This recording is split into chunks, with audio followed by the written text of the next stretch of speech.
Je voulais vous présenter un projet qui s'appelle, un titre un peu compliqué, mais qui est l'étude comparative in vitro de biothérapie effective sur la balance TH1 T-régulatrice dans une cohorte de patients GEM, qui a été financée par la filière Orchid.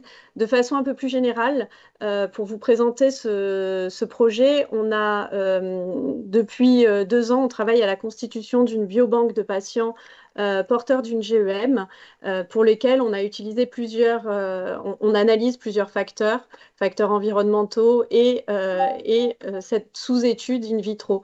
Le financement nous a déjà permis en 2019 de travailler à cette constitution de cohorte et de travailler sur des facteurs environnementaux que je vais vous présenter, et également d'étudier différents immunomodulateurs in vitro dans le contexte de la GEM. Rapidement, la GEM, comme vous le savez, c'est une maladie auto-immune rénale rare qui touche plus fréquemment l'homme après 50 ans et qui représente la première cause de syndrome néphrotique de l'adulte.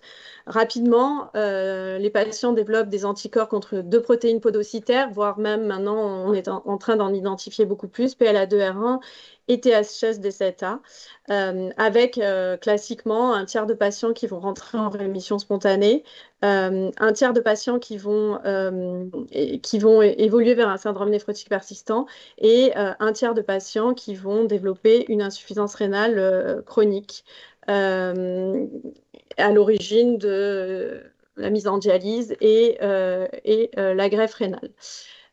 Si on peut passer, voilà. Le projet d'IHMN, enfin de cette biobanque de patients GEM, est d'expliquer des mécanismes physiopathologiques, et notamment comment expliquer dans la GEM cette rupture de tolérance et pourquoi un patient va s'immuniser contre une protéine du soi.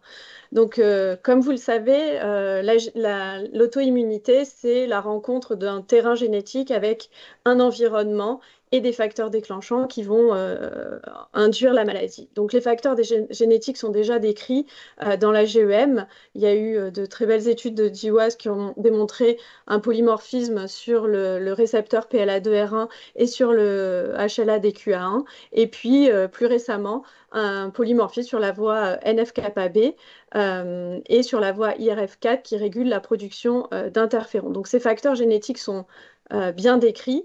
Dans le cadre de la cohorte de la biobanque que nous constituons, nous étudierons également ces facteurs génétiques, mais ce n'est pas notre objectif principal. Nous travaillons sur plutôt le rôle de ces fameux facteurs environnementaux qui vont être à l'origine de cette rupture de tolérance. Et comme vous le savez, il y a un élément qui est clé dans la genèse d'une réponse auto-immune, c'est le rôle des adjuvants, puisque lorsque on immunise seulement un animal avec une simple protéine, on n'induit pas de réaction. Mais par contre, lorsqu'on va ajouter un adjuvant, on va activer des signaux de danger, activer les cellules présentatrices d'un antigène, induire des signaux de co-stimulation qui vont permettre d'activer des lymphocytes T autoréactifs.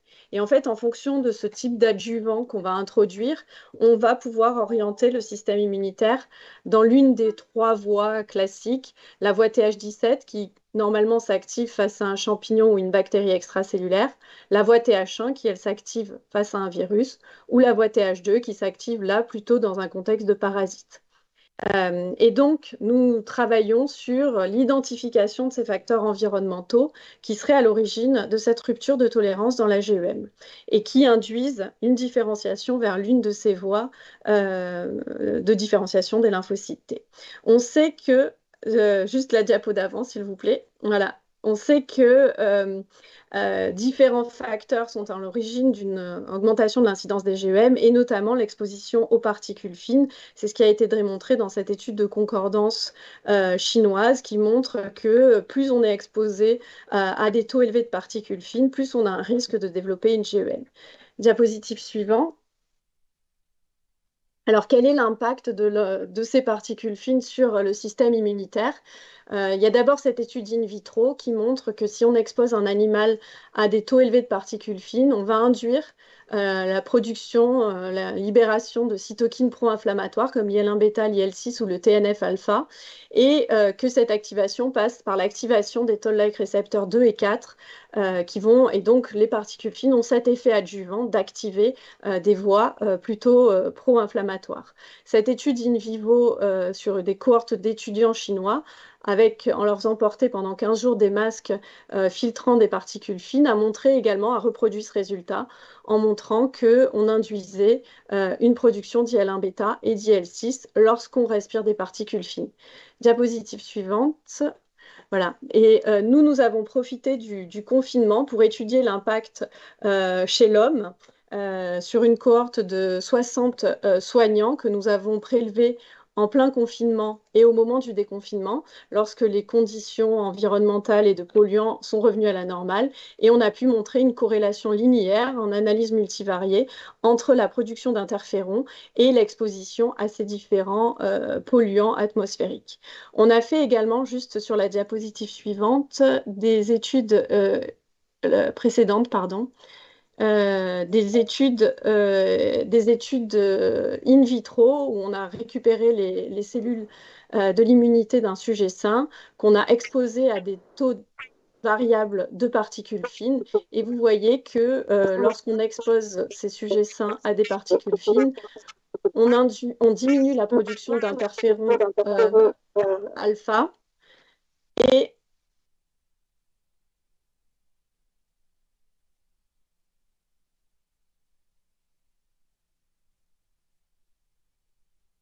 et on induit la production de cytokines pro-inflammatoires.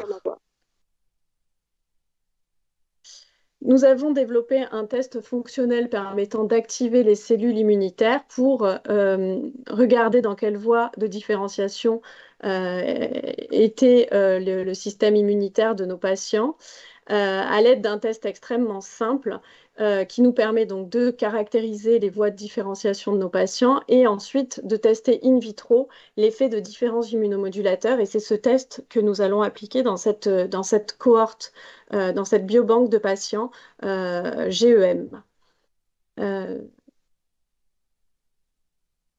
Diapositive suivante. Voilà. Nous avons donc pu démontrer à l'aide de ce test que les patients porteurs d'une GEM avaient un taux plus élevé d'IL-1 bêta et d'IL-6, donc sur les cytokines pro-inflammatoires dont on a parlé. Également un taux plus élevé d'IL-17, qui est la cytokine de la voie TH17, et d'IL-4. Et également, ces patients présentent un déficit de la voie TH1 avec une baisse de l'IL-12 et de l'interféron gamma et une baisse de l'IL-10, qui est la cytokine de la voie T régulatrice. Diapositive suivante. On a pu également corréler la production de cytokines de la voie TH17 à l'environnement et à l'exposition aux particules fines de nos patients. Et on a pu démontrer que les patients qui exprimaient un taux plus élevé d'IL-17 étaient les patients qui faisaient le plus de thrombose dans la GEM. Donc par rapport à la présentation qu'on a eue tout à l'heure, la production d'IL-17 qui est connue comme être prothrombotique peut être un des facteurs qui explique pourquoi les GEM thrombosent plus que les autres syndromes néphrotiques qui ont une production d'IL-17 plus faible. Mais également, on a pu montrer que les patients qui avaient un taux élevé d'IL-17 étaient les patients qui allaient rechuter le plus fréquemment après une rémission induite par rituximab.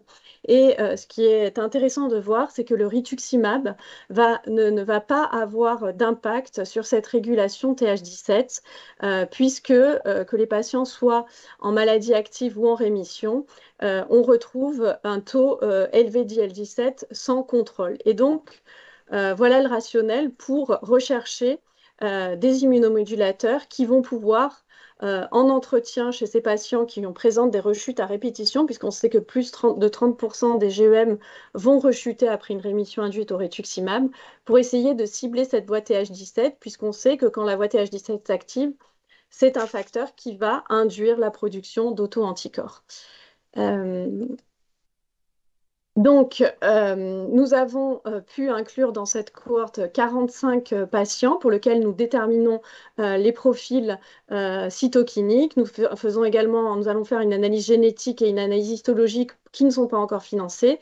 Nous mesurons l'impact de ces particules fines in vitro et l'impact de ces immunomodulateurs, donc qui est le sujet de ce financement que nous avons obtenu grâce à la filière Orchid. Et je voulais juste vous présenter des résultats préliminaires sur ces quelques patients. Donc vous voyez, le test, comme je vous l'ai dit, est extrêmement simple. On prélève différents tubes chez le patient, on incube les différents immunomodulateurs que l'on souhaite tester avec le sérum, avec les cellules de nos patients, on les stimule et on regarde l'impact de ces différents immunomodulateurs. Et si on veut réguler notamment la production d'IL-17, donc évidemment l'anti-IL-17 est une stratégie intéressante, mais également l'interféron de type 1 qui est proposé dans les scléroses en plaques peut également bloquer cette production d'IL-17. Et par contre, si on souhaite induire la production d'interférons, l'IL-2 et d'autres traitements peuvent être intéressants pour justement moduler cette voie TH17-TH1. Donc voilà les résultats préliminaires que je voulais vous présenter. Je remercie la filière Orchid pour ce financement complémentaire et j'espère qu'on pourra finaliser ce projet assez rapidement pour avoir des données solides in vitro et pouvoir essayer une étude pilote chez l'homme pour voir si justement réguler cette voie TH17 permet de limiter les rechutes. Merci beaucoup. Merci Barbara, félicitations pour ta présentation, pour ces résultats préliminaires. Tu sais à quel point j'apprécie tous les travaux que vous faites à Nice dans le domaine des GEM. Et puis en complément, je tenais quand même à te féliciter d'avoir eu la présence d'esprit de profiter du confinement pour pouvoir étudier effectivement l'effet des particules fines et de la pollution dans le déclenchement de certaines glomérulopathies, et notamment la GEM, parce que voilà, d'avoir eu l'idée de mettre à profit ce confinement, il fallait y penser, mais voilà, ça ne m'étonne pas de toi. Donc, félicitations. Et puis, Merci. donc, on va passer à la présentation suivante du docteur Romain Vial de l'APHM.